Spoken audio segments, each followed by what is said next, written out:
The champagne glass slipped from my fingers, shattering against the marble floor of the Grand Ballroom as my husband of 10 years stood before our closest friends and announced he was leaving me for his psychiatrist. The sound of breaking crystal echoed through the stunned silence, but what came next would shatter something far more precious than expensive stemware.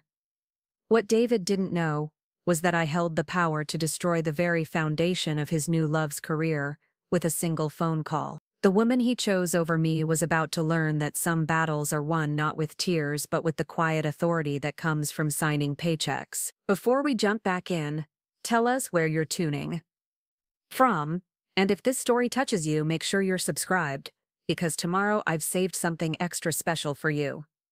My name is Claire Donovan, and until 3 months ago I believed I had the perfect marriage. David and I met 12 years ago when I was working my way up from a junior administrative position at Denver Medical Center to eventually becoming one of the youngest senior hospital administrators in Colorado's history. He was a rising star at Morrison, Blake & Associates, one of Denver's most prestigious law firms, specializing in corporate mergers and acquisitions. We moved in the same professional circles, attended the same charity galas, and shared what I thought were the same values about building something meaningful together.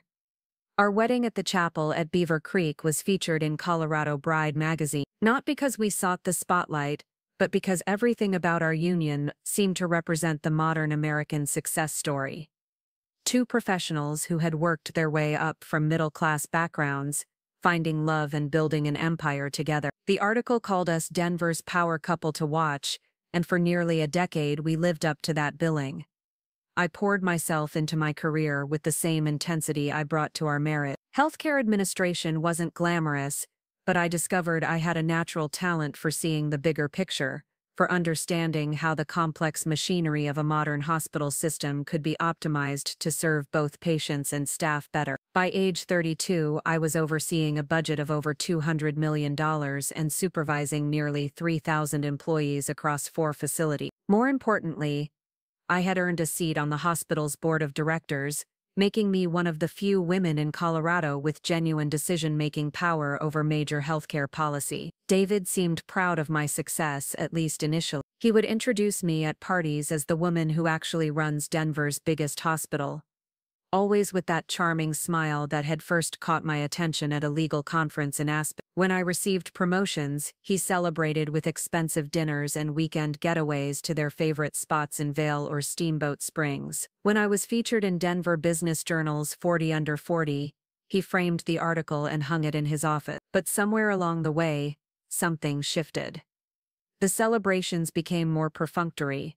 The pride in his voice when discussing my achievements began to sound forced. He started working later hours, claiming that several high-profile merger deals required his complete attention. Weekend getaways became weekend conferences that spouses weren't invited to attend.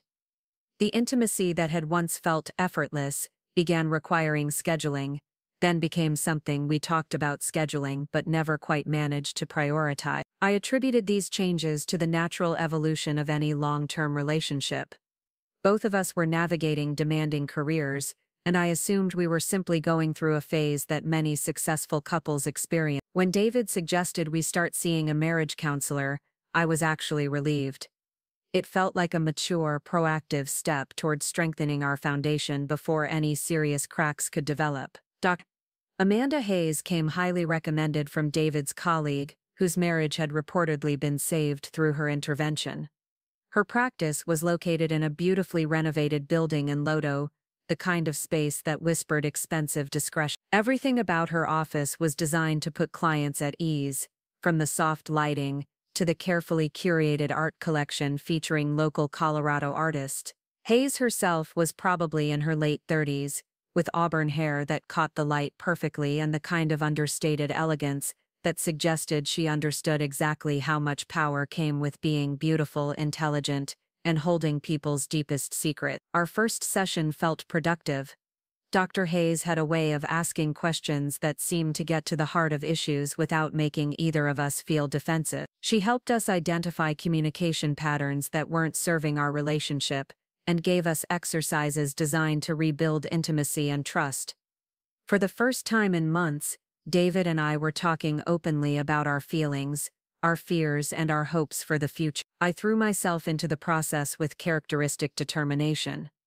I read the books Dr. Hayes recommended, practiced the communication techniques religiously, and even started keeping a relationship journal to track our progress. David seemed equally committed, never missing an appointment, and often referencing insights from our sessions in his daily conversations. I began to feel optimistic that we were not only going to survive this rough patch, but emerge stronger than ever. What I didn't realize was that while I was working to save my marriage, David was falling in love with the woman who was supposed to be helping us rebuild it. The signs were subtle at first.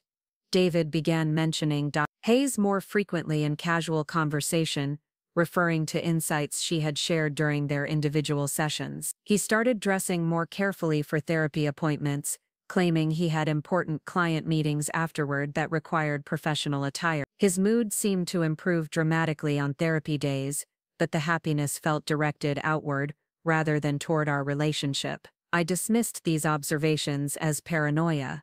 Dr. Hayes was helping us, and it made sense that David would feel positive about the progress we were making. The fact that he was taking more care with his appearance suggested he was taking the process seriously. The individual sessions were a normal part of couples therapy, allowing each partner to explore personal issues that might be affecting the relationship. 3 months into our therapy, David suggested we plan something special for our 10th wedding anniversary. He wanted to host a party at the Broadmoor Hotel, inviting our closest friends and family to celebrate not just our anniversary but what he called our renewed commitment to each other. I was thrilled by the suggestion.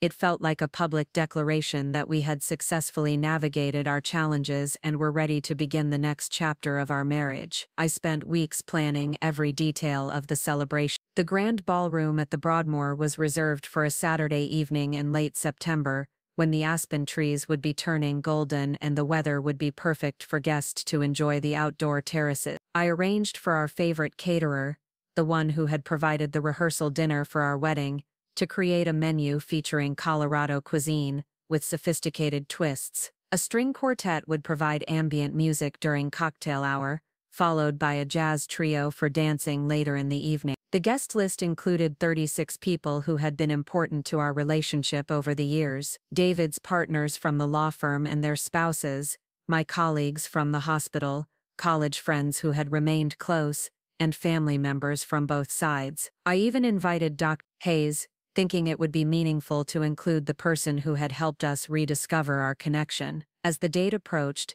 David seemed increasingly excited about the party, but also increasingly distant from me personally. He spent long hours at the office, claiming he wanted to clear his schedule completely for our anniversary weekend. When I tried to discuss details about the celebration, he would defer to my judgment, saying he trusted me to create something perfect. Part of me appreciated his confidence in my planning abilities, but another part felt hurt by his apparent disinterest in collaborating on what should have been our celebration. The morning of our anniversary party, David seemed unusually nervous. He spent an hour getting ready, changing his shirt twice and asking my opinion about cufflinks that all looked essentially identical to me. When I commented on his obvious anxiety, he laughed it off, saying he just wanted everything to be perfect for such an important milestone in our relationship. I wore the emerald green dress I had purchased specifically for the occasion, a stunning piece from a local designer that complemented my dark hair and made me feel elegant and confident. David complimented my appearance,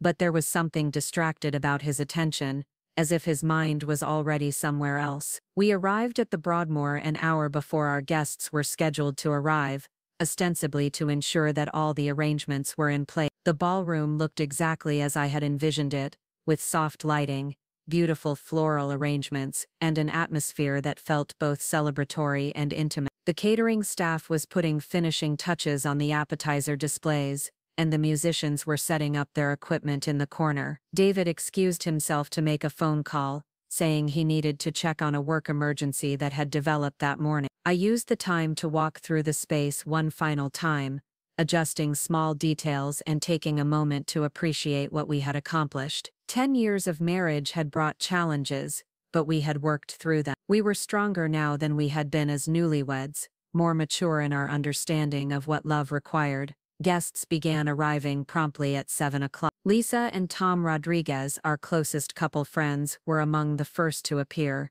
followed quickly by my assistant director Caroline Walsh and her husband. David's law partners arrived with their wives, all of them dressed in the kind of understated elegance that suggested successful careers and comfortable lives. My parents had flown in from Phoenix, and David's mother had driven down from Fort Collins. Dr. Hayes arrived about 20 minutes into the cocktail hour, wearing a sophisticated black dress that managed to be both professional and stunning. She moved through the crowd with the confidence of someone accustomed to social situations, engaging easily with strangers and making everyone feel comfortable in her presence. Several guests commented to me about how lovely she was and how wonderful it was that David and I had found such an excellent therapist. The evening progressed beautifully. Conversations flowed easily, the food was exceptional, and the atmosphere felt exactly right for celebrating a decade of marriage and looking forward to many more years together. I found myself relaxing for the first time in months, surrounded by people who cared about us and feeling genuinely optimistic about our future. David seemed to be enjoying himself as well, though I noticed he spent a considerable amount of time talking with Dr. Hay. When I mentioned this observation to Lisa Rodriguez, she suggested that it was natural for him to want to thank her personally for the help she had provided our marriage. That explanation made perfect sense, and I felt silly for allowing jealousy to cloud what should have been a purely positive interaction. As the evening progressed toward the time when David and I had planned to offer a toast, thanking our guests for celebrating with us, he asked for everyone's attention. I assumed this was the moment we had discussed, when we would share our gratitude and perhaps offer some insights about what we had learned during our 10 years together. Instead, David began speaking about honesty and authenticity in relationships. He talked about the importance of being true to oneself and not living a lie, even when the truth might be painful for others to hear. His words were articulate and thoughtful, delivered with the kind of confidence that had made him successful in his legal career, but something about his tone made my stomach begin to tighten with apprehension. He continued by saying that our work with Dr. Hayes had helped him understand some fundamental truths about himself and what he needed to be truly happy. The room had grown completely silent, with every guest focused intently on his words. I could see confusion beginning to register on several faces, as if people were trying to understand where this speech was heading. Then David looked directly at me and said that while he would always care about me and appreciate the years we had shared together, he had realized that he was in love with someone else. Someone who understood him in ways that I never could. Someone who had helped him discover parts of himself that he hadn't even known existed. The words hit me like a physical blow, but I remained frozen in place, unable to process what was happening. This couldn't be real. This had to be some kind of mistake or misunderstanding. We were at our anniversary party, surrounded by friends and family, celebrating our marriage. But David wasn't finished. He turned toward Dr. Hayes, who was standing near the bar with what I now recognized as anticipatory tension rather than surprise, and said that she had agreed to build a life with him, that they had discovered a connection that transcended the professional relationship they had originally shared, that while he regretted the pain this revelation would cause, he could no longer live a lie. The silence in the room was deafening. I could hear my own heartbeat echoing in my ears as I tried to make sense of what had just occurred. My husband had just announced at our anniversary party that he was leaving me for his psychiatrist. Our marriage counselor, the woman I had trusted to help us rebuild our relationship, had been secretly destroying it from the inside. Dr. Hayes stepped forward and took David's hand, confirming without words that this wasn't a spontaneous declaration but a planned announcement. They had orchestrated this moment together, timing it for maximum impact and ensuring that our entire social circle would witness my humiliation simultaneously. I felt the champagne glass slip from my trembling fingers and heard it shatter against the marble floor, but the sound seemed to come from very far away. Everything around me felt surreal, as if I were watching a movie rather than living through the destruction of my own life. But as the initial shock began to wear off, it was replaced by something else entirely. A cold, clear awareness that David and Dr. Hayes had made a terrible miscalculation. They had assumed that I would be helpless in the face of their betrayal, that I would simply accept their narrative and fade quietly into the background of their new love story. What they didn't know was that Dr. Amanda Hayes had applied for hospital privileges at Denver Medical Center just 2 weeks earlier. The application was currently sitting on my desk, awaiting final approval from the board of directors, the same board of directors on which I held considerable influence and voting power. What they also didn't know was that Dr. Hayes' private practice operated under a contract with our hospital system, referring patients for psychiatric evaluations and maintaining admitting privileges that were essential to her income and professional reputation. Contracts that came up for renewal every 3 years, with the next renewal scheduled for January. As I stood there in the wreckage of my marriage, surrounded by guests who were staring at me with a mixture of pity and horror, I realized that David and Dr. Hayes had just handed me the power to destroy everything they had built together. They had chosen to humiliate me publicly, counting on my shock and heartbreak to render me powerless. They had forgotten that I hadn't built my career by being powerless. I had reached my position by being smarter, more strategic, and more ruthless than anyone expected a woman from my background to be. And while my heart was breaking, my mind was already calculating exactly how to use the weapons they had inadvertently placed in my hand. The silence stretched on for what felt like an eternity, though it was probably only 30 seconds. Our guests stood frozen, unsure whether to pretend they hadn't heard what just occurred or if they should somehow intervene in this catastrophic social situation. I could see my mother's face,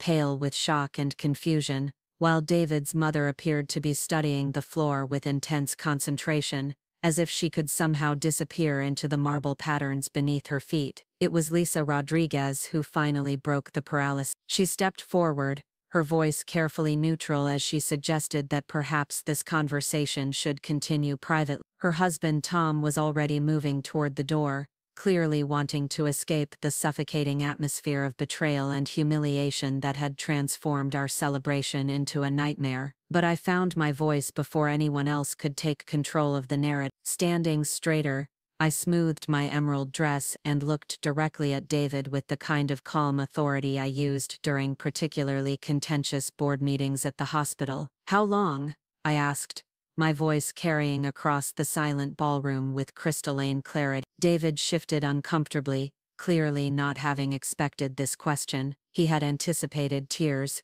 accusations, perhaps a dramatic exit that would allow him and Dr. Hayes to position themselves as the inevitable victims of an impossible situation. Instead, I was asking for facts, treating this like a business negotiation rather than an emotional breakdown. "Claire, this isn't the time or place," he began, but I cut him off with a slight raise of my hand. "You made it the time and place when you chose our anniversary party as your venue for this announcement. So I'll ask again, how long have you been sleeping with our marriage counselor?" Dr. Hayes stepped forward, her professional composure intact despite the extraordinary circumstance. "Claire, I understand you're upset, but perhaps we could discuss this privately. There are therapeutic ways to process." "I'm not your patient," I interrupted, my tone remaining perfectly controlled, "and after tonight you won't have any patience to process anything with. So David, since your girlfriend seems reluctant to answer for both of you,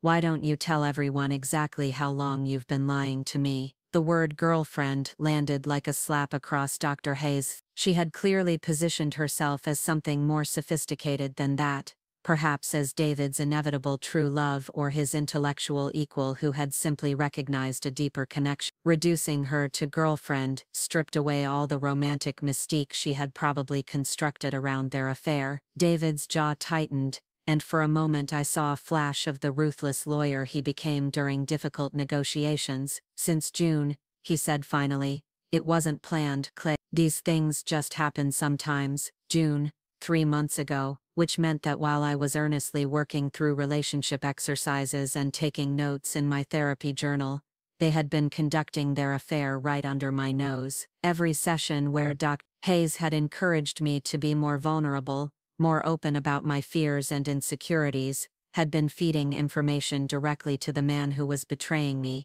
"These things just happen," I repeated thoughtfully, as if considering the philosophical implications of his statement. like accidentally falling into bed with your patient's husband, like accidentally scheduling your affair around marriage counseling sessions, like accidentally choosing our anniversary party to announce your accidental love. Several guests had begun quietly moving toward the exits, clearly recognizing that they were witnessing something far too private and painful for public consumption. But Caroline Walsh, my assistant director, remained near the bar with her husband, watching me with the careful attention of someone who had seen me navigate hospital politics and understood that my calm exterior often preceded surgical precision in dismantling opponents. Dr. Hayes was attempting to regain control of the situation, her voice taking on the soothing tones she probably used with distressed patients. "I know this is overwhelming, Claire, but David and I believe that honesty is ultimately kinder than continuing a relationship that wasn't serving either of you." The sheer audacity of her statement was breathtaking. She was actually attempting to frame their betrayal as a therapeutic intervention,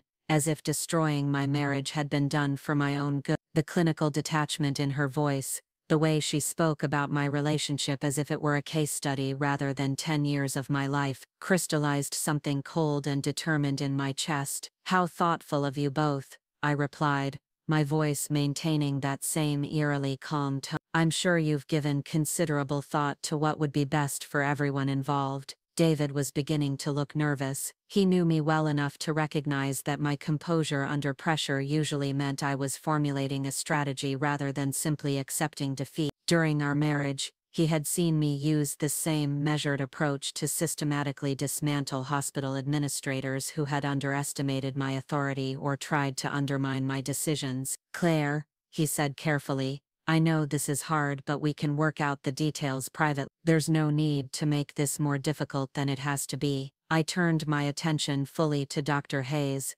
studying her with the kind of clinical assessment she had probably used on countless patients. She was beautiful, certainly, with that particular combination of intelligence and sensuality that many men found irresistible. Her dress was expensive but tasteful, her jewelry understated but clearly high quality. Everything about her suggested success, sophistication, and the kind of confidence that came from being accustomed to getting what she wanted. "Dr. Hayes," I said conversationally, "I'm curious about your decision to attend tonight's celebration. It seems like an unusual choice for someone who was planning to help my husband announce our divorce." She hesitated for just a moment, clearly realizing that any answer would reveal the calculated nature of their deception. If she claimed surprise at David's announcement, she would be lying in front of 36 witnesses. If she admitted advance knowledge, she would confirm that they had planned this humiliation together. "I thought it was important to be here for both of you during this transition,"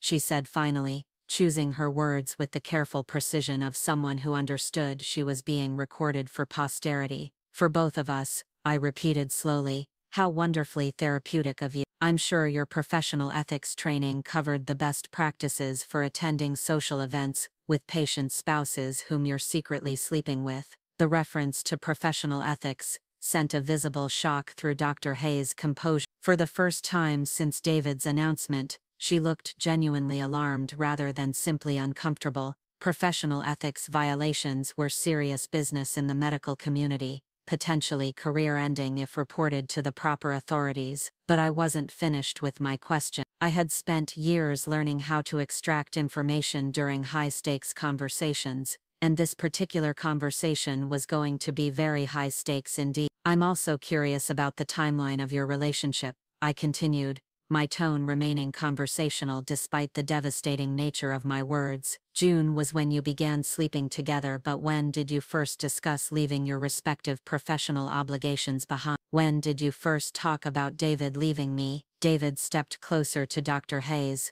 a protective gesture that revealed more about their relationship dynamic than any words could have. "Claire, that's enough. We've answered your questions. There's no point in dragging this out." "Actually, there are quite a few points," I replied. "For instance, I'm curious about whether Dr. Hayes informed you that she's currently applying for expanded hospital privileges at Denver Medical Center. Did she mention that her application is currently under review by our board of directors?" The color drained from Dr. Hayes' face so quickly that for a moment, I thought she might actually faint. David's expression shifted from protective irritation to dawning horror as he began to understand the implications of what I was saying. Or perhaps she mentioned that her private practice operates under a service contract with our hospital system. I continued, enjoying the way both of them were beginning to look like trapped animals. A contract that provides about 60% of her annual income and requires renewal every 3 years. The next renewal is scheduled for January. Dr. Hayes found her voice, though it had lost all of its professional smoothness. Claire, you can't possibly be suggesting I'm not suggesting anything, I interrupted gently. I'm simply sharing some interesting professional connections that I thought David might like to know about, since he's apparently making major life decisions based on his relationship with you. The remaining guests were now openly staring, fascinated despite themselves by this unexpected turn in the evening's drama. What had begun as a devastating public humiliation was transforming into something else entirely, something that felt more like a chess match between players of very different skill levels. Caroline Walsh caught my eye from across the room, and gave me the smallest possible nod of approval. She had been present during enough board meetings to understand exactly what I was doing, and exactly how much power I wielded in the Denver medical community. Dr. Hayes' career prospects were not just connected to my influence, they were dependent on my continued goodwill. David was frantically trying to calculate damage control,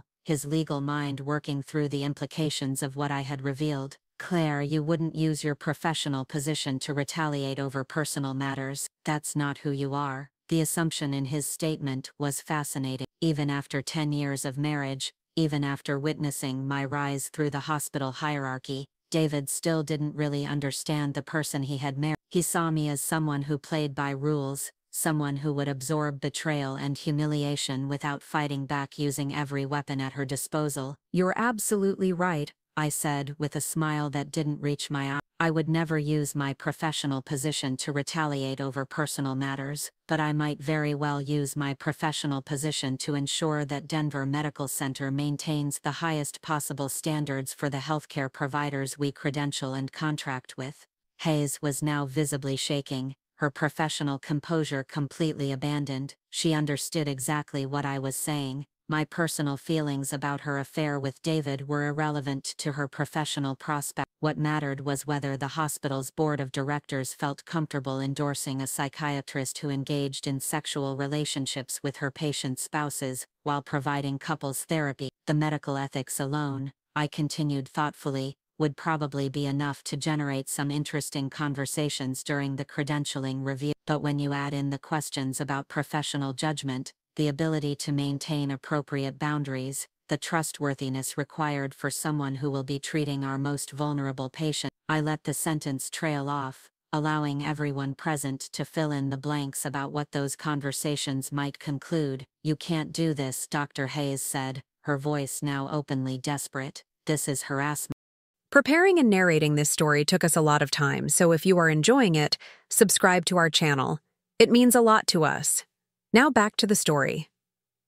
This is abuse of power. I tilted my head slightly, considering her words with the same careful attention I gave to complex medical ethics discussions during board meetings. Actually, it's due diligence, I replied. When someone applies for hospital privileges, we're required to consider their professional judgment, their ethical standards, and their ability to maintain appropriate relationships with patients and colleagues. Your relationship with David raises legitimate questions about all three of those areas. The genius of my position was that I didn't need to threaten anything specific. I didn't need to promise retaliation or abuse my authority. I simply needed to point out the natural professional consequences of choices that Dr. Hayes had made freely. Her affair with David wasn't just a personal betrayal. It was a professional liability that any responsible medical institution would need to evaluate carefully. David was becoming increasingly agitated, clearly recognizing that his new relationship was about to become a significant professional problem for the woman he claimed to love. This is vindictive. Claire, you're better than this. The irony of David lecturing me about being vindictive, moments after publicly humiliating me at our own anniversary party, was not lost on anyone present. But his comment revealed something important about how he had always seen our relationship. He expected me to absorb his betrayal gracefully, to step aside quietly so that he and Dr. Hayes could build their new life without consequences. "I'm not being vindictive," I said calmly.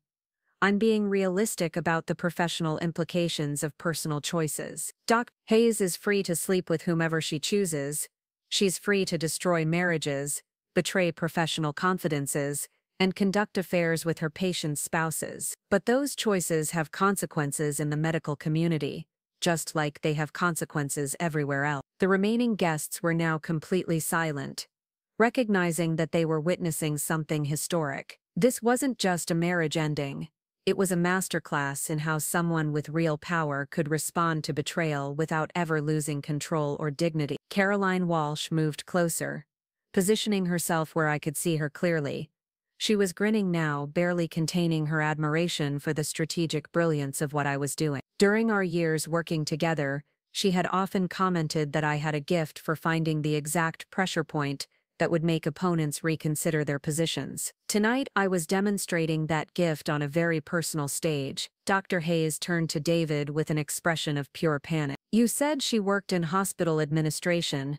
You didn't tell me she was on the board of directors. You didn't tell me she had this kind of influence." The accusation in her voice suggested that David had minimized my professional position when describing our marriage, probably characterizing me as a mid-level administrator rather than someone with genuine decision-making authority. It was another small betrayal.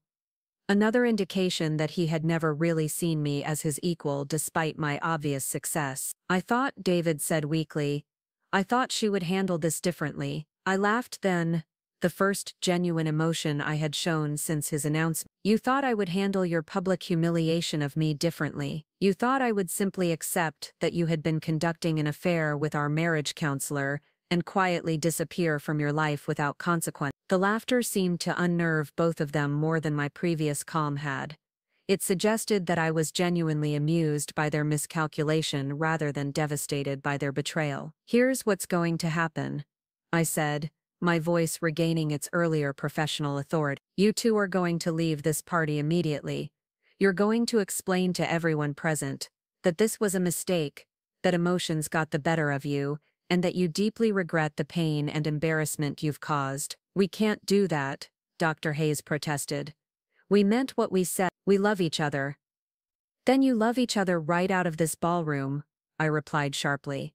"Because every minute you remain here is another minute for people to consider the professional implications of your relationship. Every guest who witnesses this scene is someone who might be asked about it during a medical ethics review." The threat was becoming more explicit now, though still couched in terms of natural consequences, rather than personal retaliation.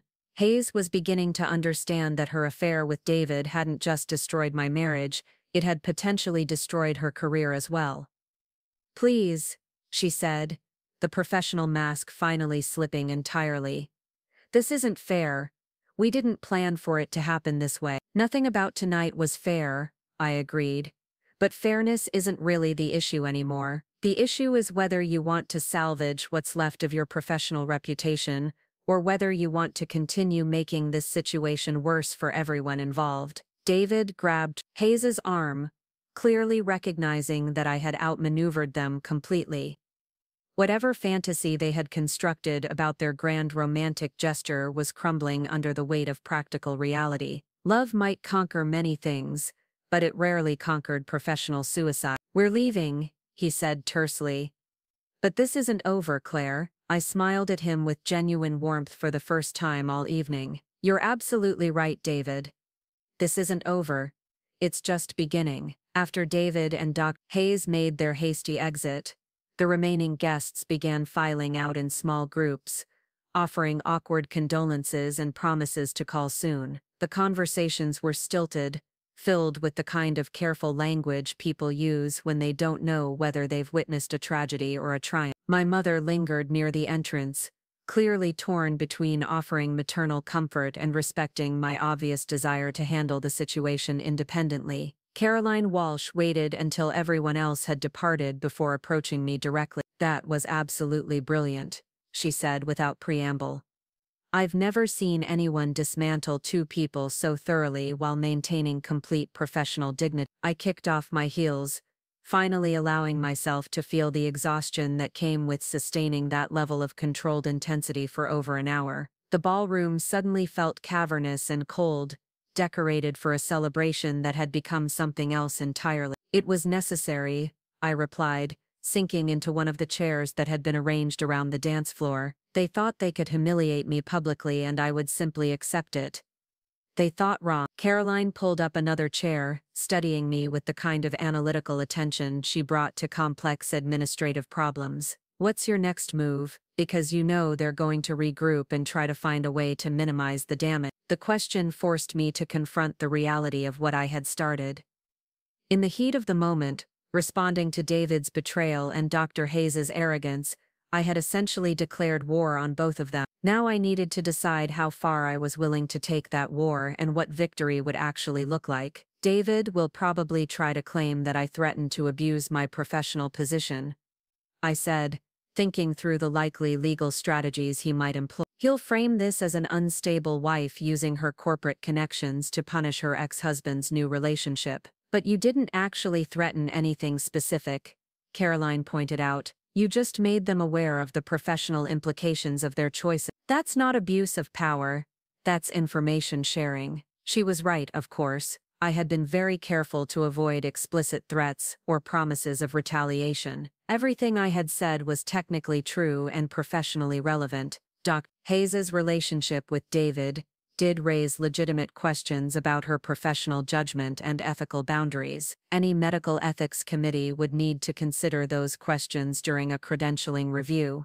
But David was a skilled attorney who specialized in corporate strategy. He would find ways to muddy the waters, to make my response seem disproportionate or vindictive. More importantly, he would help Dr. Hayes craft a narrative that positioned her as the victim of a vengeful ex-wife, rather than a medical professional who had violated fundamental ethical boundaries. I need to get ahead of their narrative, I said finally.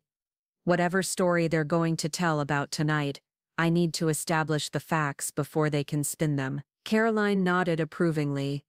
What kind of timeline are we working with for the credentialing review? Her application was submitted 2 weeks ago. The Medical Ethics Committee meets next Friday to review new applications and contract renewals. Under normal circumstances, her credentials are strong enough that approval would be routine. But these aren't normal circumstances. No, they're not. I pulled out my phone and scrolled through my contacts until I found Dr. Richard Sterling, the chairman of our Medical Ethics Committee. Richard was a thorough, principled physician who took the credentialing process very seriously. More importantly, he was someone who valued transparency and would expect to be informed about any ethical concerns related to applicants under review. I'm going to call Richard, I told Caroline, not to influence his decision, but to make sure he has all the relevant information before the committee meets. What will you tell him? The truth, that Dr. Amanda Hayes conducted an extramarital affair with the spouse of a patient she was treating in couples therapy. That this affair began while she was actively providing therapeutic services to both parties. That she participated in planning a public announcement of this relationship at a social event where the betrayed spouse was present. Caroline whistled softly. When you put it like that, it sounds even worse than it felt watching it happen. Because it is worse than most people realize. The therapeutic relationship creates a power dynamic that makes patients vulnerable. When Dr. Hayes began sleeping with David, she wasn't just betraying me personally, she was exploiting information and trust that I had shared in a professional context. I had been thinking about this aspect of their betrayal throughout the evening, and the more I considered it, the more outrageous it became. Every session where I had discussed my insecurities about our marriage, every exercise where I had worked to become more emotionally available, every moment of vulnerability I had shared in Dr. Hayes's office, had been feeding directly into her affair with my husband. She used my own therapy sessions against me, I continued, feeling anger building in my chest for the first time since David's announcement. She knew exactly what my fears were, what my weaknesses were, what would hurt me most, and she used that information to plan the most devastating possible way to destroy my marriage. Caroline's expression darkened as she absorbed the full implications of what I was describing. That's not just unethical, that's predatory. Exactly. And that's what I'm going to explain to Richard Sterling. I dialed Richard's number, knowing that he typically stayed up late reading medical journals and reviewing cases. He answered on the third ring, his voice curious but alert. "Claire?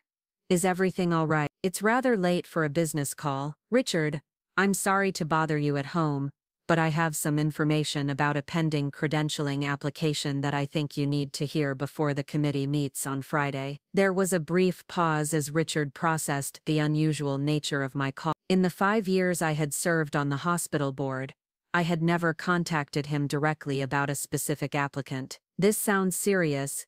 What can you tell me?" I spent the next 20 minutes walking Richard through the entire situation, from my marriage counseling sessions with Dr. Hayes through the evening's devastating revelations. I was careful to stick to verifiable facts, avoiding emotional characterizations or personal opinions about the appropriateness of their relationship. Richard listened without interruption, occasionally asking clarifying questions about dates, specifics of the therapeutic relationship, and the circumstances of tonight's announcement. His questions were thorough and thoughtful, exactly what I would have expected from someone who understood the gravity of professional ethics violations. "This is deeply troubling," he said finally.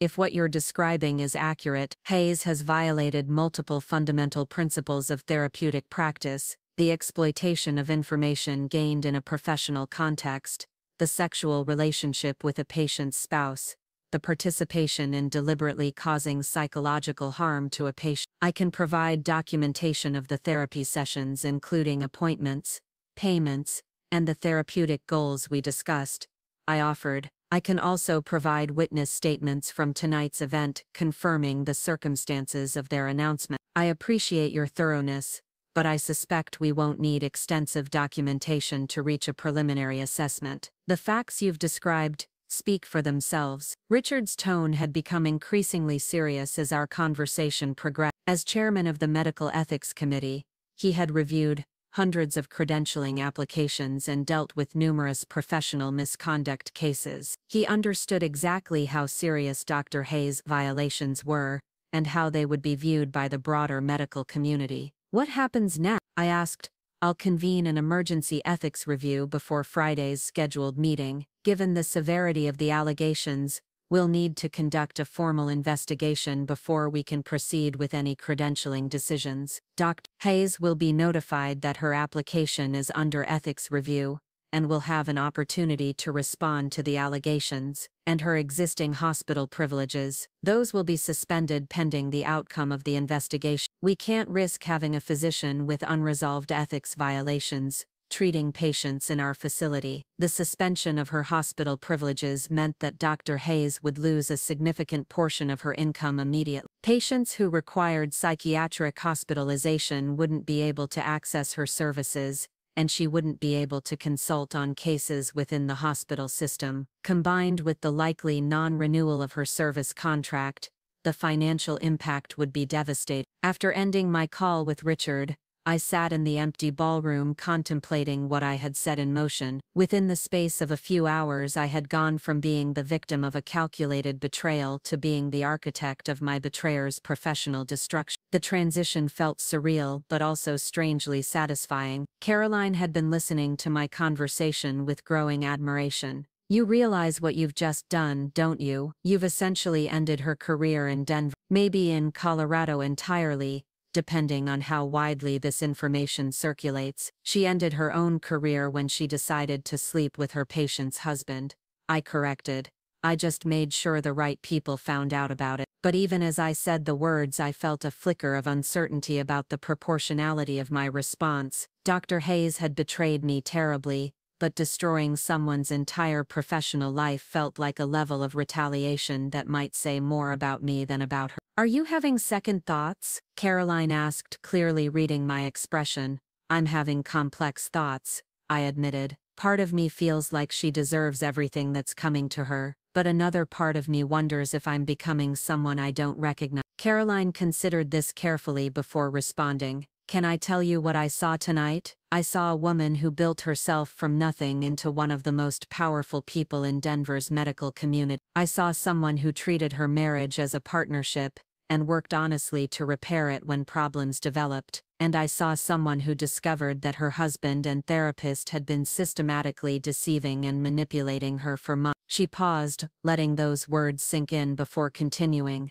What I didn't see was someone who lost control, who made threats, who abused her authority, or who acted out of pure emotion. I saw someone who used facts, professional standards, and institutional processes to ensure that unethical behavior had appropriate consequences. Her perspective helped clarify something that had been bothering me since my conversation with Richard. I wasn't destroying Dr. Hayes's career out of personal vindictiveness. I was ensuring that a medical professional who had violated fundamental ethical standards faced the professional consequences that any such violation should trigger. You're right, I said finally. If another hospital administrator discovered that a physician was conducting affairs with patients' spouses while providing couples therapy, they would have an obligation to report it to the ethics committee. The personal dimension doesn't change the professional obligations. Exactly. And if Dr. Hayes thinks she can conduct herself unethically without consequences,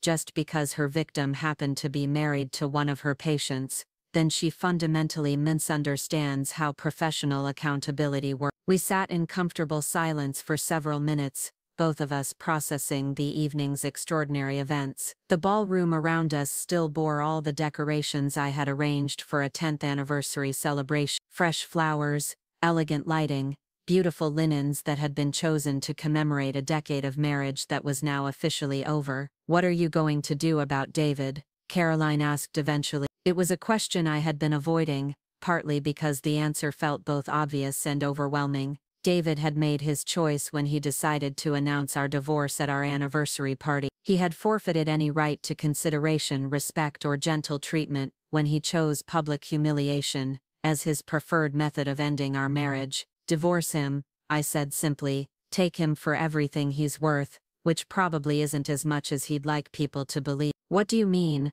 I had been thinking about David's behavior over the past few months, particularly his increased anxiety about money and his evasiveness about financial matters. Combined with his willingness to burn bridges so dramatically, it suggested someone who was already facing serious problems. David's been acting strange about money lately, worried phone calls, secretive meetings, comments about tightening our budget that didn't make sense given our income level. I think Morrison, Blake and Associates might be in financial trouble. Caroline's eyes widened as she considered the implications. If the firm is struggling, his partnership stake might not be worth what you think it is. Exactly. And if the firm is facing serious problems, David's decision to publicly destroy his reputation tonight might indicate that he was already planning to leave Denver anyway. The more I thought about it, the more sense it made. David's behavior tonight hadn't just been about choosing Hayes over me. It had been about burning bridges, systematically, ensuring that he had no remaining ties to Denver's professional community. Someone planning a clean start somewhere else might be willing to cause exactly this kind of spectacular damage to their local reputation. We need to move fast on the divorce proceedings, I said, feeling the familiar surge of energy that came with identifying a complex problem and formulating a solution. If David is planning to disappear with whatever assets he can liquidate, I need to get legal protections in place immediately. Caroline nodded approvingly. Do you have a good divorce attorney? I know exactly who to call. Patricia Hendricks was widely regarded as the most effective divorce attorney in Colorado, particularly for cases involving complex financial arrangements and high-net-worth individuals. More importantly, she had a reputation for aggressive advocacy that bordered on ruthlessness when her clients had been betrayed or deceived. I dialed Patricia's emergency number, knowing that she made herself available to clients 24 hours a day for genuine emergency. She answered immediately,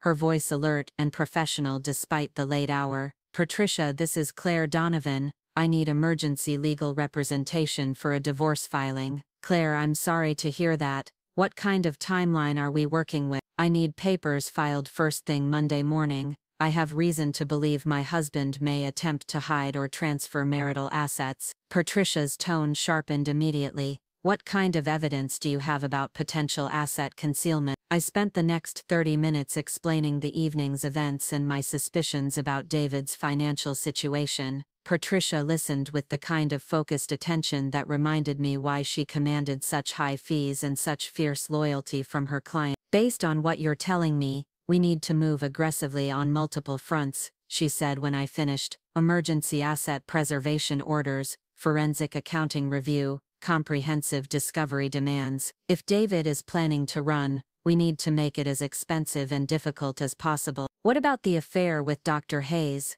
Does that affect the divorce proceedings? In Colorado, adultery doesn't directly impact property division, but it can be relevant to spousal support determination. More importantly, the circumstances you've described suggest a pattern of deception and manipulation that could be very useful in negotiations. Patricia's confidence was reassuring, but I could hear something else in her voice as well. She was angry on my behalf, personally offended by the combination of betrayal and public humiliation that David and Dr. Hayes had orchestrated. One more thing, Claire. I want you to document everything that happened tonight. Get written statements from witnesses. Save any text messages or voicemails David might send. Keep records of any contact attempts from either of them.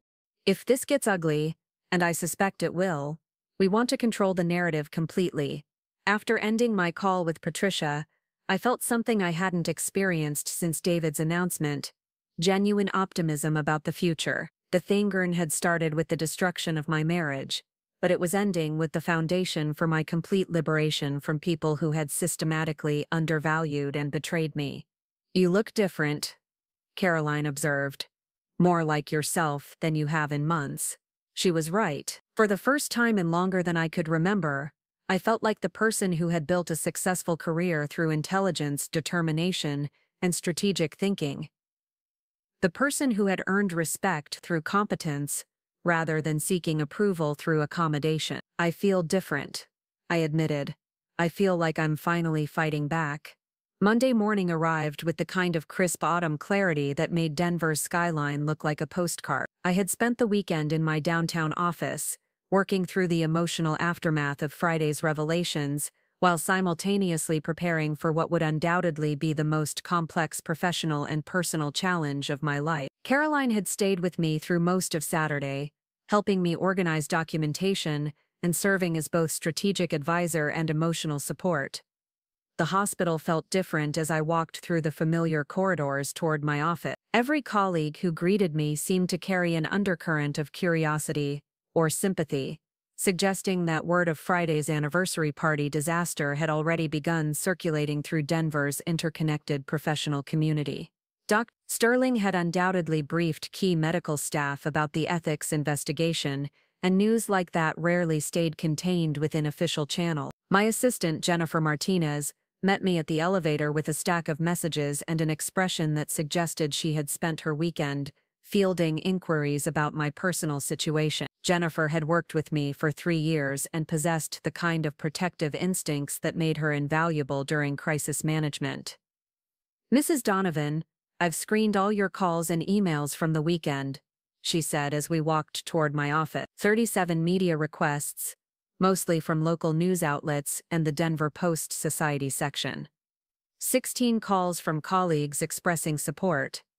5 calls from board members requesting updates on the Hayes Ethics Review, and 43 calls from your husband. The sheer volume of attention was staggering, though not entirely unexpected. Friday's party had included several prominent members of Denver's social and professional elite, and the story of a marriage counselor stealing her patient's husband was exactly the kind of scandal that traveled quickly through influential circles.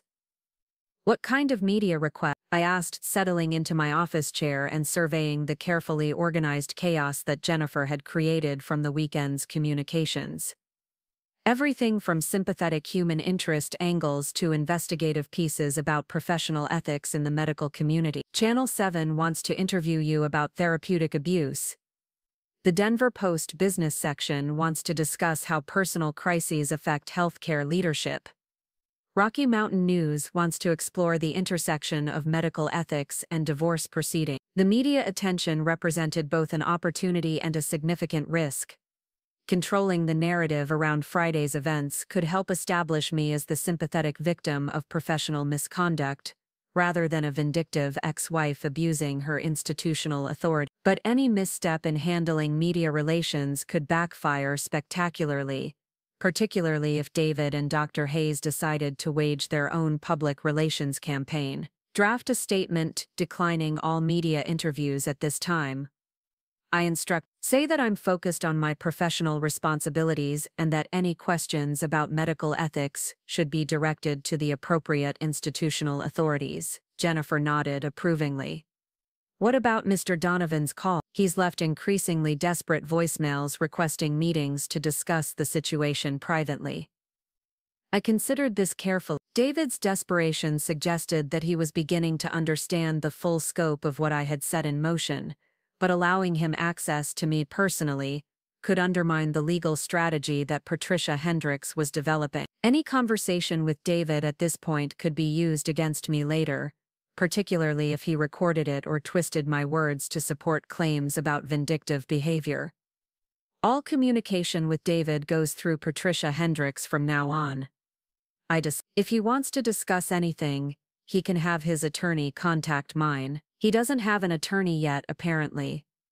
He's been calling personal. This was interesting information that suggested David was either unprepared for the legal battle ahead or attempting to resolve the situation through personal appeals rather than formal proceeding. Either interpretation supported my growing suspicion that his dramatic announcement on Friday had been driven by emotional impulses rather than careful strategic planning. My phone rang, displaying Patricia Hendricks' number. I had been expecting her call since early morning, knowing that she would have spent the weekend preparing the comprehensive legal assault we had discussed. Claire, I have excellent news, and concerning news, Patricia said without preamble.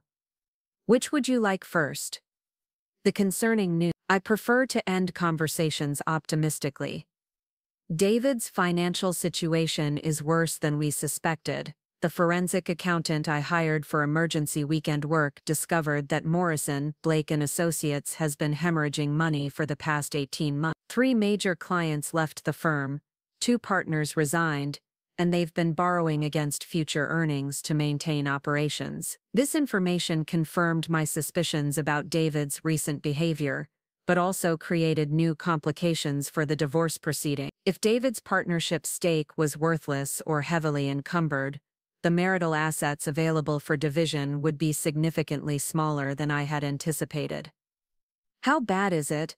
I asked. David's partnership interest, which should theoretically be worth around $2 million, is currently worth approximately -$300,000. He owes money to the firm rather than being owed money by it. The revelation was simultaneously shocking and oddly satisfying. David's decision to abandon our marriage for Dr. Hayes wasn't just morally bankrupt, it was literally financially bankrupt as well. He was trading a stable, successful relationship for a professional disaster, and a woman whose career I was systematically destroying. What's the excellent news? The excellent news is that this financial situation makes David extremely vulnerable in divorce negotiations. He needs a quick, clean settlement that doesn't involve extensive discovery or public disclosure of his business problem. We can leverage that desperation to ensure you get everything you're entitled to, plus additional consideration for his misconduct. Patricia's strategic thinking aligned perfectly with my own instincts about how to handle David's betrayal. Rather than pursuing maximum financial gain, I could use his vulnerabilities to ensure a settlement that provided complete separation and protection for my future, while making his transition to a new life as difficult as possible. There's more, Patricia continued. I've discovered that David has been liquidating personal assets over the past 2 months. The Vale condo was sold 6 weeks ago, though he told you it was being rented to cover expenses. His vintage car collection was sold to a private collector in California. Even his law school class ring was pawned. The systematic liquidation of David's personal treasures painted a picture of someone facing serious financial pressure well before Friday's dramatic announcement. It also suggested a level of deception that went far beyond his affair with Dr. Hayes. He had been lying to me about virtually every aspect of our financial situation while simultaneously betraying our marriage. Why didn't he tell me about any of this? I asked, though the answer seemed obvious. Because he was planning to leave regardless of what happened with Dr. Hayes. The affair gave him emotional justification for a decision he had already made for financial reasons. He needed to escape his business obligations and his marriage simultaneously. This perspective reframed everything that had happened on Friday evening. David's announcement hadn't been primarily about choosing Dr. Hayes over me. It had been about choosing escape over responsibility, using romantic drama to distract from financial failure. So what's our strategy? Complete financial disclosure, immediate asset preservation, and a settlement conference within 2 weeks. We file papers this morning demanding emergency temporary support that he can't possibly pay, then offer to reduce those demands in exchange for a comprehensive settlement that gets him out of Colorado permanently. Patricia's approach was elegant in its ruthlessness. By demanding more than David could pay, she would force him to negotiate from a position of complete weakness. By offering him an escape route that included leaving Colorado, she would solve my problem of ongoing contact while making his financial failures someone else's concern. After ending my call with Patricia, I spent several minutes contemplating the strange satisfaction I felt about David's business problem. 6 months ago, I would have been devastated to learn about his financial difficulties and would have immediately begun strategizing about how to help him recover. Today, I felt only a cold appreciation for the poetic justice of his situation. Jennifer buzzed my intercom to announce that Dr. Sterling needed to speak with me urgently about the Hayes ethics investigation. I had been expecting this call since our conversation on Friday night, knowing that the formal review process would generate additional questions and complications. Richard, what can I tell you? Claire, I've spent the weekend reviewing Dr. Hayes' credentials and conducting preliminary interviews with colleagues who have worked with her. What I've discovered is deeply troubling, but it goes well beyond the situation with your husband. This was an unexpected development that suggested Dr. Hayes' professional problems extended far beyond her affair with David. If she had a pattern of ethical violations or boundary issues, it would strengthen the case for permanent sanctions, while also providing additional context for her behavior in my marriage. What kind of additional issue? 3 separate complaints from former patients about inappropriate personal relationships. 2 complaints from colleagues about boundary violations during professional consultation. And 1 formal reprimand from her previous hospital system in California for conducting personal business during patient sessions. The pattern of misconduct painted a picture of someone who had been systematically violating professional standards throughout her career. Dr. Hayes wasn't someone who had made a single mistake with David. She was someone who habitually exploited her professional position for personal gain. How does this affect the current ethics review? It escalates everything significantly. We're no longer looking at an isolated incident of poor judgment. We're looking at a practitioner who appears to have fundamental deficits in understanding professional boundaries and ethical obligations. Richard's tone had become increasingly serious as he outlined the scope of Dr. Hayes's violations. As chairman of the Medical Ethics Committee, he had reviewed hundreds of cases over the years, but patterns of systematic misconduct were relatively rare and always treated with extreme gravity. What happens to her practice while this investigation continues? All hospital privileges are suspended immediately. Her service contracts are terminated pending resolution of the ethics review. And I'll be filing a report with the Colorado Medical Board recommending a broader investigation of her licensing status. The Colorado Medical Board represented the ultimate authority over physician licensing in the state. A recommendation from Denver Medical Center's Ethics Committee would trigger a formal investigation that could result in sanctions, ranging from professional education requirements to permanent license revocation. Hayes doesn't compromise the integrity of this investigation. If you think my involvement creates a conflict of interest, I'm prepared to recuse myself from any institutional decision. It was important to establish that I was prioritizing institutional integrity over personal revenge, both for ethical reasons and for strategic ones. Any suggestion that I was manipulating the ethics process for personal gain could undermine the entire investigation and potentially create liability for the hospital. Actually, your personal experience with Dr. Hayes is what brought these other violations to light. Without your report, we might never have discovered the pattern of misconduct that clearly extends throughout our career. If anything, your willingness to report unethical behavior despite the personal cost demonstrates exactly the kind of institutional loyalty we expect from board members. Richard's perspective was reassuring, but it also highlighted the strange irony of my situation. By becoming Dr. Hayes's victim, I had inadvertently become the catalyst for exposing her broader pattern of professional misconduct. Her decision to target my marriage had ultimately led to the destruction of her entire career. After completing my conversation with Richard, I turned my attention to the stack of messages from colleagues and board members. Most were offering support and expressing outrage about what had happened on Friday, but several contained information that suggested the scandal was having broader implications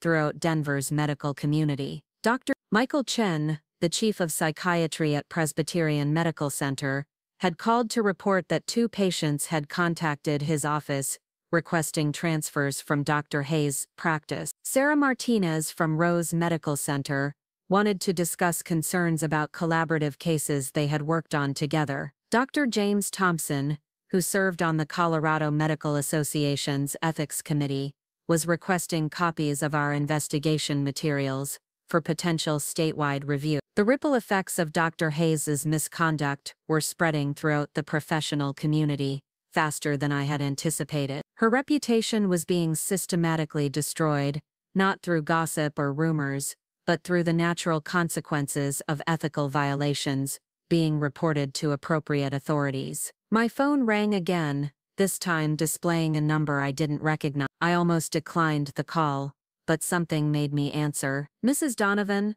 this is Rebecca Walsh from Channel 7 News. I'm calling about the situation with Dr. Amanda Hayes and your husband. We've received reports about serious ethical violations in the medical community, and we'd like to give you an opportunity to share your perspective. The media attention was accelerating more quickly than I had expected, suggesting that someone was actively promoting the story beyond the natural circulation of gossip. Rebecca Walsh was one of Denver's most aggressive investigative reporters, known for exposing corruption and misconduct in both public and private institutions. Ms. Walsh, I appreciate your interest, but I'm not providing interviews about this matter. Any questions about medical ethics should be directed to the appropriate institutional authorities. I understand your reluctance to discuss personal matters, but this story is bigger than your marriage. We've discovered that Dr. Hayes has a pattern of ethical violations, spanning multiple states and multiple institutions. This isn't just about one affair,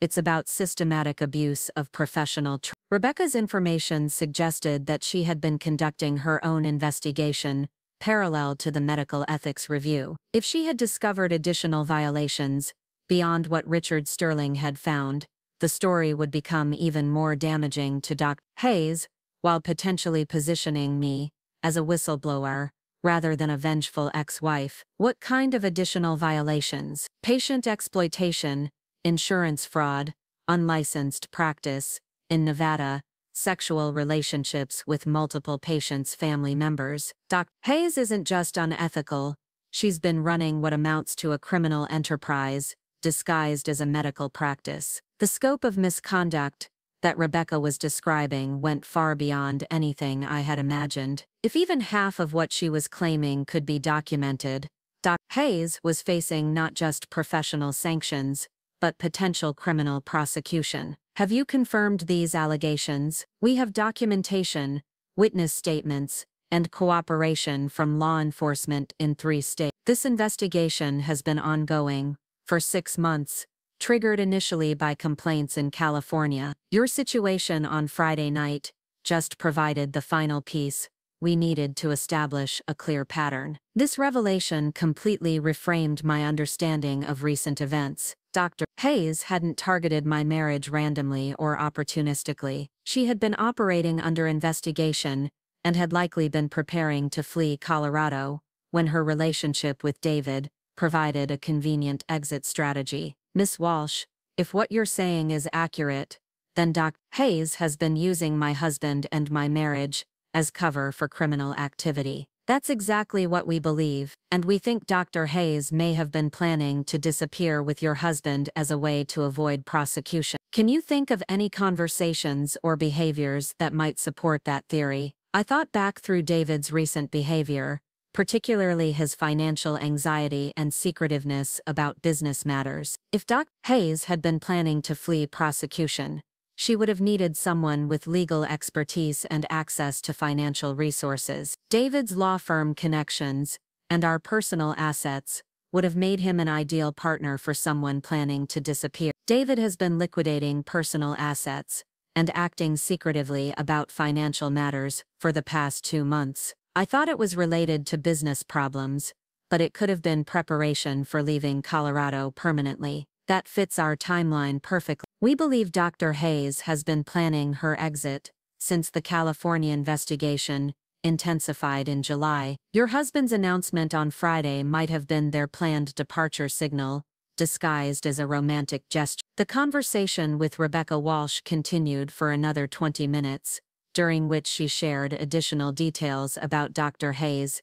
criminal activities and the multi-state investigation that was apparently reaching its conclusion. By the time I hung up, I understood that Friday's anniversary party had been not just the end of my marriage, but potentially the culmination of a complex criminal conspiracy. Jennifer knocked on my door and entered carrying a fresh stack of messages. Mrs. Donovan, Mr. Donovan is here. He doesn't have an appointment, but he says it's urgent, and he won't leave until he speaks with you. The timing of David's appearance, just after my conversation with Rebecca Walsh, suggested that he might be aware of the criminal investigation and the media attention it was generating. If he had been Dr. Hayes's unwilling accomplice in planning an escape from prosecution, he was probably panicking about his potential legal exposure. Send him in, but ask Jennifer to stay in the room to take notes. I want a witness to whatever he's planning to say. David entered my office,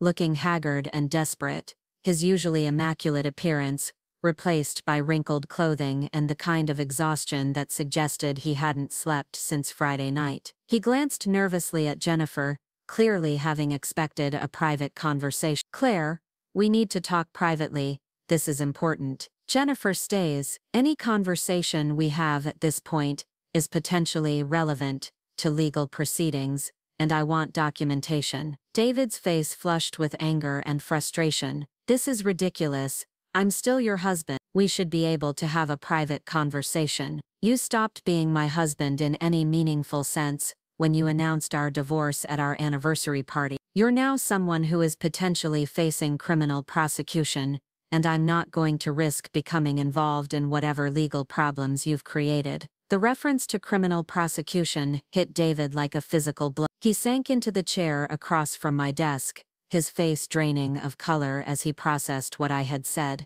You know about the investigation. I know about multiple investigation, federal, state, and professional. I know that Dr. Hayes has been operating a criminal enterprise, and I'm beginning to suspect that your relationship with her wasn't the romantic affair you claimed it was. David buried his face in his hands, his shoulders shaking with what might have been sobs or laughter. When he looked up, his expression was a mixture of desperation and resignation. Claire, you have to understand, I never meant for any of this to happen. Amanda told me she needed help with some legal issues. She said it was just paperwork, nothing serious. I had no idea about the criminal investigation until last weekend. What kind of legal help? Asset protection, business restructuring, consultation about interstate licensing requirements. She said she was planning to expand her practice to Nevada and needed someone who understood corporate law. David's explanation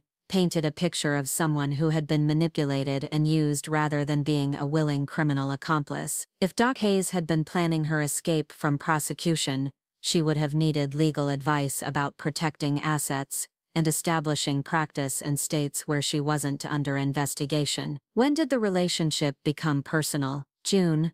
Just like I told you, but Claire, it wasn't what you think. Amanda was persuasive. She knew exactly what to say, how to make me feel like she understood me better than anyone ever had. Looking back, I think she was manipulating me the entire time. Jennifer was taking careful notes of everything David said, creating a record that could be valuable for both the divorce proceedings and any potential criminal investigation. Hayes had manipulated him could provide crucial context for understanding how their relationship had developed. Did she ask you to liquidate personal assets? David nodded miserably. She said we needed liquid capital to start fresh somewhere else. She made it sound romantic, like we were going to build a new life together. I didn't realize she was actually preparing to flee prosecution.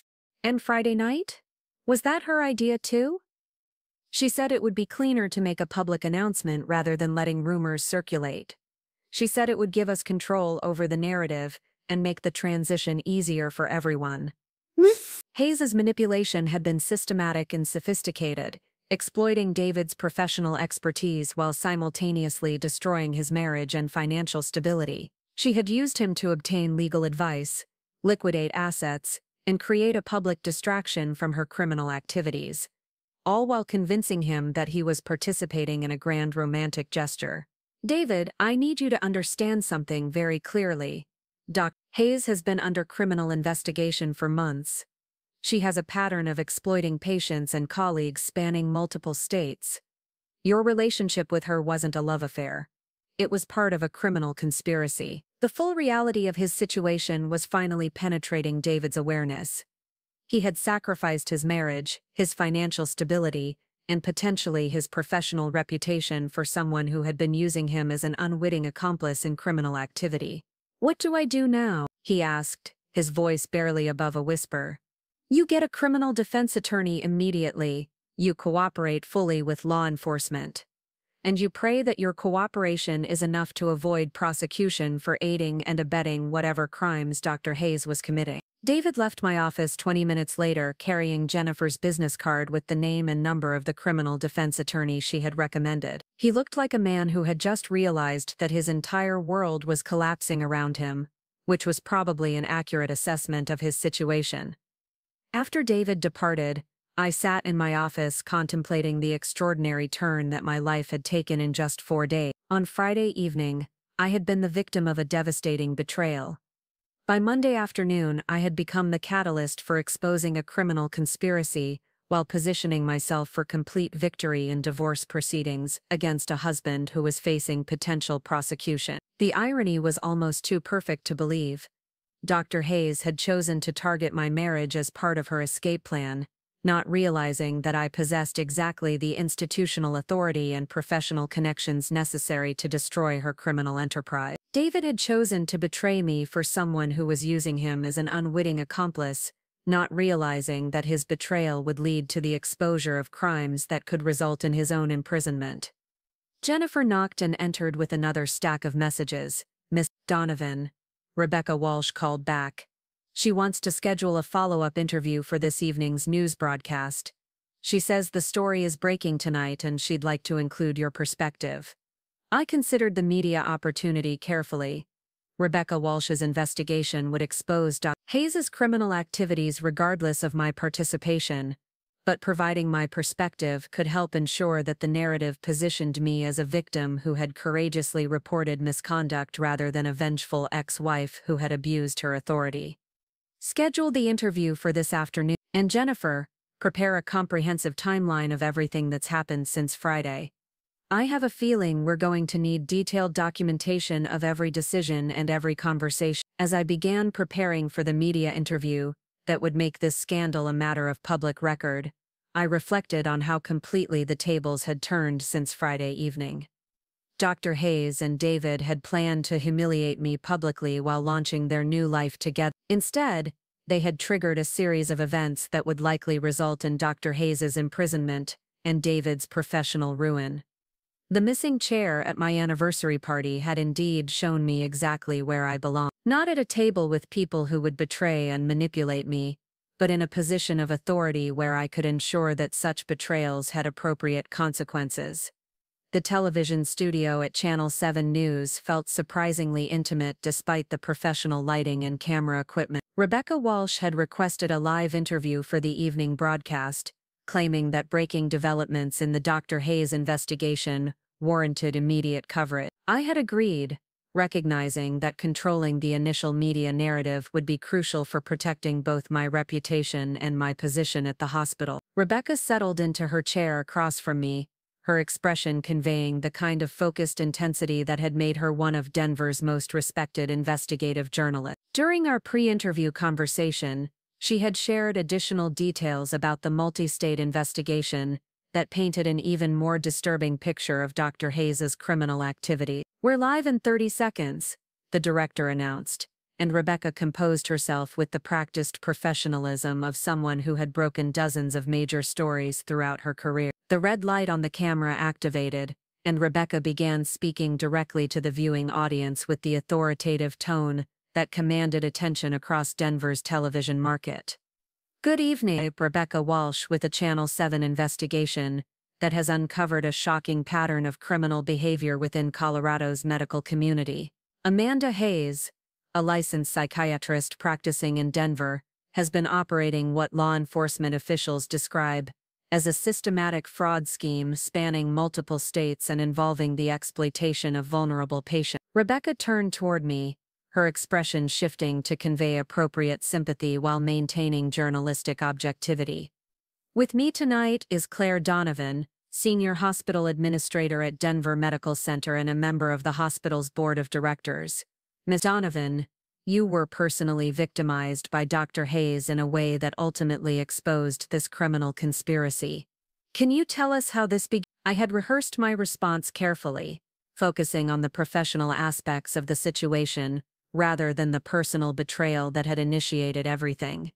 "My husband and I sought couples counseling from Dr. Hayes approximately 4 months ago. During the course of that therapeutic relationship, Dr. Hayes violated fundamental professional boundaries by conducting an affair with my husband, while simultaneously providing therapy to both of us. When this relationship was announced publicly at our anniversary celebration last Friday, I felt obligated to report the ethical violations to Denver Medical Center's Ethics Committee." Rebecca nodded approvingly, clearly appreciating my focus on professional obligations rather than personal grievances. "And what did that ethics investigation reveal?" "The investigation uncovered a pattern of boundary violations and professional misconduct extending throughout Dr. Hayes's career. Multiple patients had filed complaints about inappropriate relationships, and there were documented instances of her exploiting therapeutic relationships for personal gain." The interview continued for 12 minutes, during which Rebecca skillfully guided me through the relevant facts while avoiding sensationalized details about my personal situation. By the time we concluded, I felt confident that viewers would understand the story as one of professional misconduct being appropriately reported, rather than a vengeful ex-wife abusing her authority. After the cameras stopped rolling, Rebecca walked me to the parking garage, using the private time to share information that couldn't be broadcast without additional verification. "Claire, there are aspects of this investigation that we haven't made public yet, but I think you should know about them," she said as we reached my car. Dr. Hayes wasn't just exploiting patients for personal relationships. She was also billing insurance companies for services that were never provided and prescribing medications that patients didn't need. The insurance fraud allegations represented a federal crime that would inevitably result in prosecution if the evidence was sufficient to support charges. Combined with the ethical violations and patient exploitation, Dr. Hayes was facing the complete destruction of her professional life and potential imprisonment. "How long has this been going on?" "Based on what we've discovered, at least 5 years across 3 different states. Dr. Hayes would establish practice in a new location, exploit patients and colleagues until complaints began mounting, then relocate before facing serious consequences. Colorado was supposed to be her permanent base, but our investigation accelerated her timeline. This pattern explained Dr. Hayes' sophisticated manipulation of David and her careful planning for what she had clearly intended to be another strategic relocation. My husband had been selected not just for his legal expertise, but because their relationship could provide cover for her departure while giving her access to new financial resources. What happens to David in all of this? Rebecca's expression softened slightly, suggesting genuine sympathy for my husband's situation despite his role in my betrayal. Unless we discover evidence that he knowingly participated in criminal activity, David will probably be treated as another victim of Dr. Hayes' manipulation. The legal advice he provided appears to have been obtained through deception,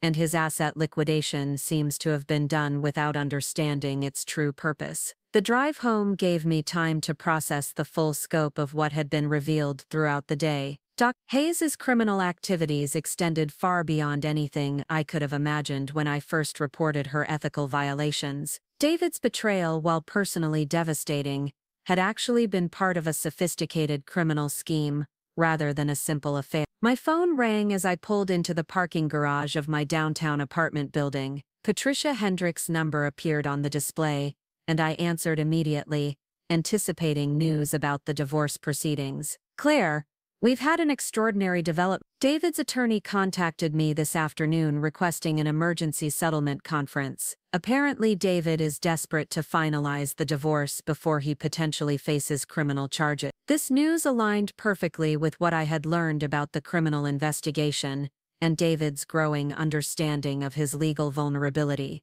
What kind of settlement is he proposing? Complete capitulation. He's offering to sign over all marital assets, waive any claim to spousal support, and agree to a comprehensive non-disclosure agreement that prevents him from discussing your marriage or your role in exposing Dr. Hayes' criminal activity. David's willingness to surrender everything suggested that he was facing far more serious legal problems than I had realized. Criminal defense attorneys typically advised clients to preserve assets for legal fees and potential fines, so his decision to liquidate everything in favor of a quick divorce suggested either desperation or very sophisticated legal advice. "What's the timeline?" "He wants papers signed by Thursday. His attorney says David may be leaving Colorado permanently within the next 2 weeks, and he wants all personal obligations resolved before his departure." The accelerated timeline confirmed my suspicion that David was fleeing potential prosecution rather than simply starting a new life with Dr. Hayes. If the criminal investigation was advancing as quickly as Rebecca Walsh had suggested,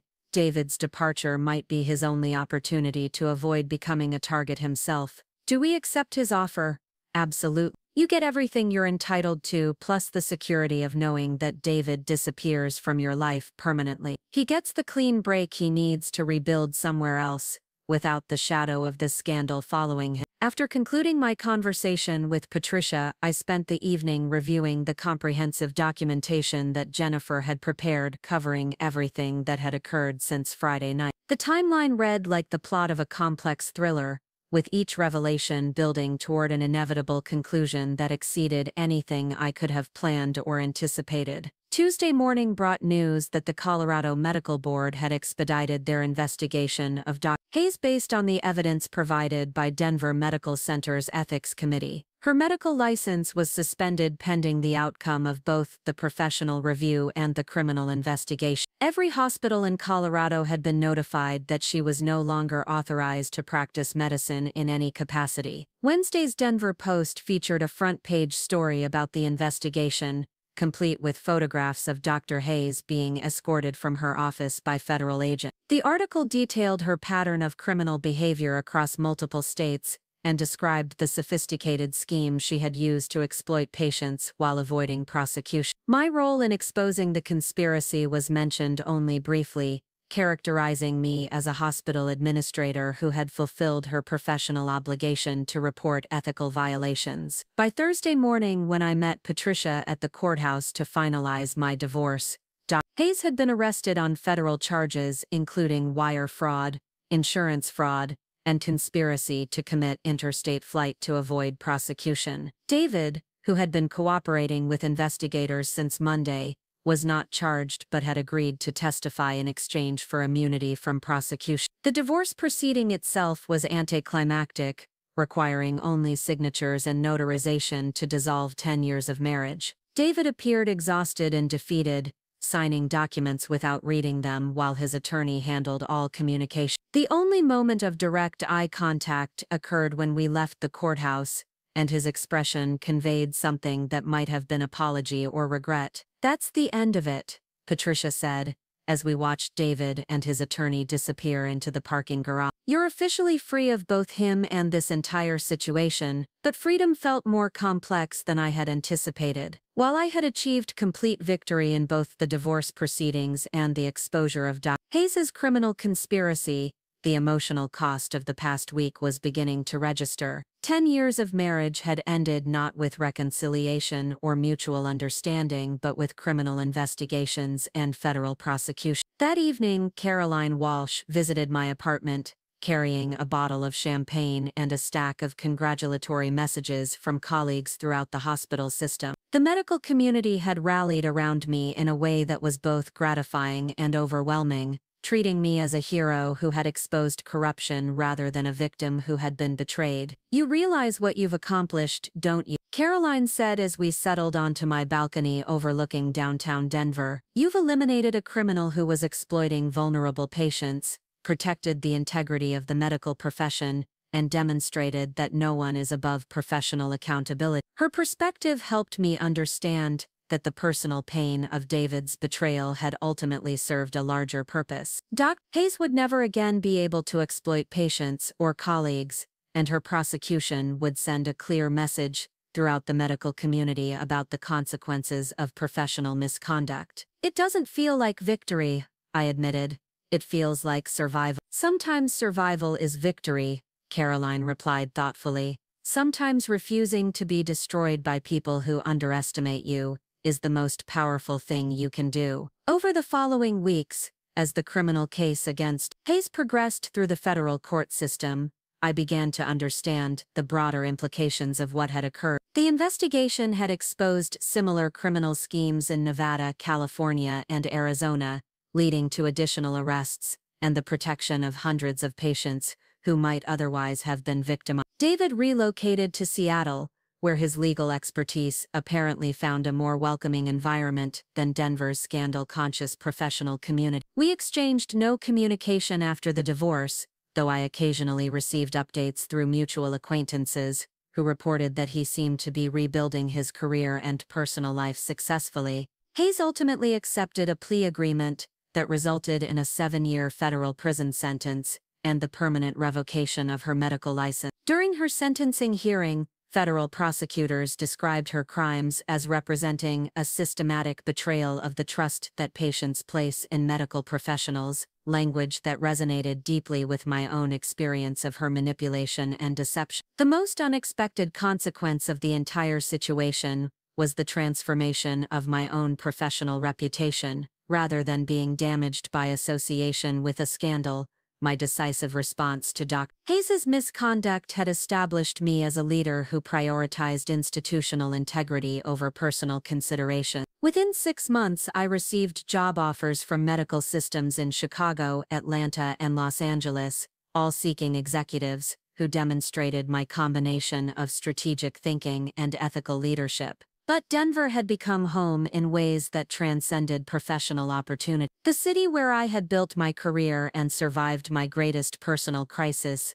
felt like the place where I belonged, where I had proven myself capable of handling whatever challenges might arise. 1 year after that devastating anniversary party, I found myself planning another celebration, this time for the opening of a new psychiatric treatment center that Denver Medical Center had developed in partnership with the University of Colorado. The facility represented everything that Dr. Hayes's practice had failed to provide to patients: ethical treatment, professional accountability, and genuine therapeutic support for people facing mental health challenges. The opening ceremony attracted medical professionals from throughout the region, many of whom made a point of acknowledging my role in exposing the criminal conspiracy that had threatened the integrity of psychiatric care in Colorado. Their recognition felt different from the sympathy I had received immediately after Dr. Hayes's arrest. This was professional respect earned through principled action rather than personal victimization. During my remarks at the ceremony,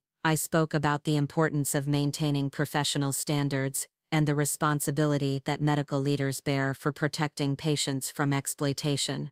I didn't mention Hayes specifically, but everyone present understood the context that had inspired the new facility's emphasis on ethical treatment and professional accountability. After the ceremony, I walked through the hospital corridors that had become so familiar during my years of climbing the administrative hierarchy. The institution felt different now, not because anything had changed structurally, but because my relationship with authority and responsibility had evolved. I was no longer someone who sought approval or acceptance from others. I was someone who set standards and enforced accountability. My office window provided a view of the mountains that surrounded Denver, their peaks catching the late afternoon light in a way that made the entire city look golden and peaceful. Somewhere in those mountains, David was building a new life in Seattle, probably never fully understanding how close he had come to criminal prosecution. Somewhere in a federal prison, Hayes was serving time for crimes that might never have been discovered if she hadn't chosen to target my marriage. The irony remained both satisfying and instructive. By attempting to destroy me, they had inadvertently revealed their own vulnerabilities and ultimately destroyed themselves. Dr. Hayes had chosen the wrong victim when she decided to exploit my therapeutic sessions for information that would help her manipulate my husband. David had chosen the wrong ally when he decided to liquidate marital assets to support someone who was planning to flee federal prosecution. Most importantly, I had chosen the right response when I decided to report professional misconduct through appropriate channels, rather than simply accepting betrayal as an inevitable consequence of loving someone who didn't value our relationship. The phone on my desk rang, displaying a number I didn't recognize. When I answered, the voice belonged to Dr. Sarah Chen, a psychiatrist from Portland, who was considering relocating to Denver. "Donovan, I'm calling because I'm interested in applying for hospital privileges at Denver Medical Center. I've heard wonderful things about your leadership and the ethical standards you've established there." Her call represented one of dozens I had received from medical professionals who wanted to practice at an institution known for maintaining high standards and protecting both patients and staff from exploitation. The scandal that had begun with my personal betrayal had ultimately enhanced Denver Medical Center's reputation as a place where professional misconduct would be identified and addressed appropriately. "Dr. Chen, I'd be happy to discuss opportunities here. Our credentialing process is thorough, but we pride ourselves on supporting physicians who share our commitment to ethical practice and professional excellence." As I scheduled Dr. Chen's interview and provided information about our application process, I reflected on how completely my life had changed since that night at the Broadmoor Hotel. The woman who had stood frozen in shock as her husband announced their divorce at their anniversary party had evolved into someone who set policy for one of Colorado's most respected medical institutions. The transformation hadn't been intentional or planned. It had been forged through crisis, shaped by betrayal, and strengthened by the decision to respond strategically, rather than emotionally, to devastating personal attacks. But the result was a version of myself that felt more authentic and powerful than anything I had achieved during my marriage. That evening, I met Caroline and several other colleagues for dinner at a new restaurant in Lodo, the same neighborhood where Dr. Hayes had maintained her practice before her arrest. The building that had housed her office now contained a coffee shop, whose owners had no idea about the criminal conspiracy that had once operated from their location. "Any regrets about how everything played out?" Caroline asked, as we walked past the former site of Dr. Hayes's practice. The question required serious consideration. David's betrayal had been genuinely devastating, and the weeks following Dr. Hayes's arrest had been emotionally difficult despite my professional success in handling the crisis. But regret implied wishing that events had unfolded differently, and I wasn't sure that was accurate. "I regret that David chose betrayal over honesty about his financial problems," I said finally. I regret that Dr. Hayes was able to victimize so many patients before being stopped. But I don't regret the way I responded once I understood what was happening. What would you have done differently? I might have investigated David's financial situation earlier if I had recognized the warning signs. I might have researched Dr. Hayes's background before agreeing to see her for therapy.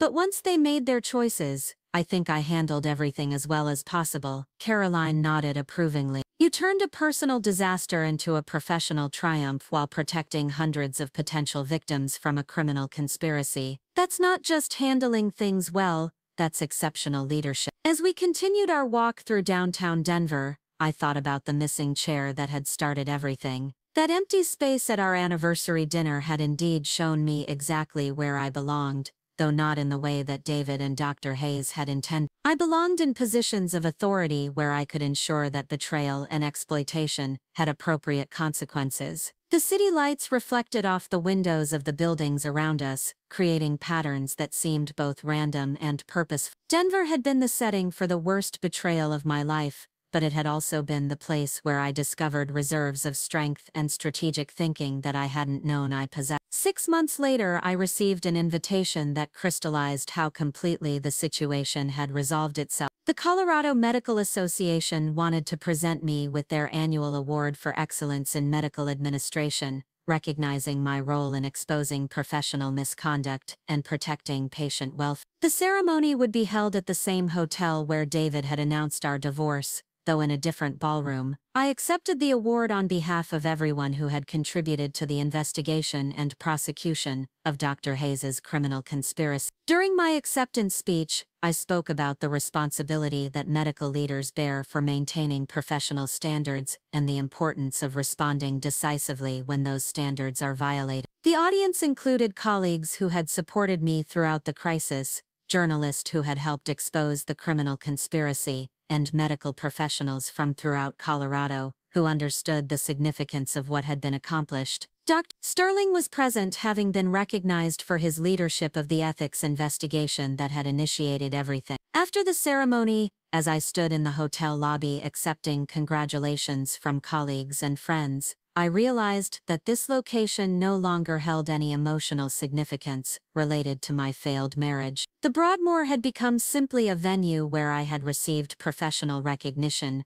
for principled leadership, rather than the place where my personal life had been publicly destroyed. The transformation felt symbolic of everything that had occurred since that devastating Friday evening. Pain had been converted into purpose, betrayal had become the catalyst for justice, and personal crisis had evolved into professional growth. David and Dr. Hayes had intended to humiliate me while launching their new life together. Instead, they had provided me with the opportunity to demonstrate capabilities and character that might never have been tested under different circumstances. As I drove home through the familiar streets of Denver, I reflected on the strange ways that life can transform disaster into opportunity. The missing chair at my anniversary party had forced me to recognize that I didn't belong at a table with people who would betray and manipulate me. But it had also revealed that I belonged in positions where I could ensure that such betrayals had appropriate consequences. Dr. Hayes was serving her federal sentence, her medical license permanently revoked, her criminal conspiracy exposed and dismantled. David was rebuilding his life in Seattle, free from both criminal prosecution